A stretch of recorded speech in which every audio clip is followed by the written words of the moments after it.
काल 19 फेब्रुवारी म्हणजे छत्रपती शिवाजी महाराजांची जयंती आणि त्याचबरोबर छत्रपती संभाजी महाराजांचा बलिदान मास.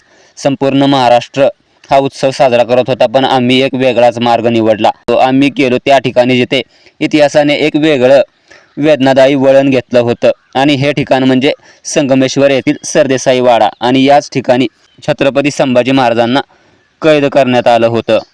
तुम्हाला जर संगमेश्वरला भेट द्यायची असेल तर तुमच्याकडे कराडकडून 2 पर्याय आहेत आणि त्यापैकी आम्ही एक पर्याय निवडला, तो म्हणजे कराड, मल्हारपेठ, पाटण, हेळवाक, कुंभारली घाट, शिरगाव असा हा मार्ग निवडला. आणि या मार्गे पण तुम्ही संगमेश्वरमध्ये पोहोचू शकता. मल्हारपेठ पासून काहीच अंतरावर असलेल्या नाडे शहरात आपल्याला छत्रपती शिवाजी महाराजांची जयंती साजरी करताना बघण्यात आली. इथे वेगवेगळे कार्यक्रम सुरू होते. इथे छत्रपती शिवाजी महाराजांचे आशीर्वाद घेतले आणि पुढचा प्रवास सुरू केला.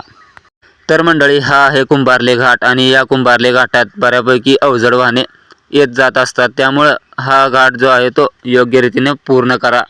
घाट उतरून पुढे गेल्यावर थोडाफार नाश्ता केला, कारण 2-2.5 तासाचा हा प्रवास आत्तापर्यंत झाला होता.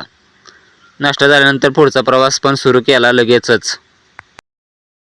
पुढचा प्रवास हा अशा पद्धतीनं डोंगर दऱ्याचा असणार आहे आणि त्यानंतर छोटे लहान रस्ते, कुठे मोठे रस्ते असे आपल्याला बघायला मिळतात बऱ्यापैकी. आणि त्यानंतर हा चिपळूण महामार्ग लागतो. चिपळूणकडून येत असाल तर बऱ्यापैकी लवकर पोचाल असं वाटतंय. आणि संगमेश्वरमध्ये तुम्हाला हा सरदेसाई वाडा बघायला मिळू शकतो. इथेच छत्रपती संभाजी महाराजांना पकडण्यात आलं होतं. स्वराज्याचा वारस छत्रपती शिवाजी महाराजांचा सुपुत्र, धर्म आणि स्वराज्यासाठी झगडणारा योद्धा या ठिकाणी पकडला गेला होता. हा वाडा आजही त्या क्षणाचा साक्षीदार आहे. हा फक्त वाडा नाही, हा शौर्याची, बलिदानाची, निष्ठेची भूमी आहे.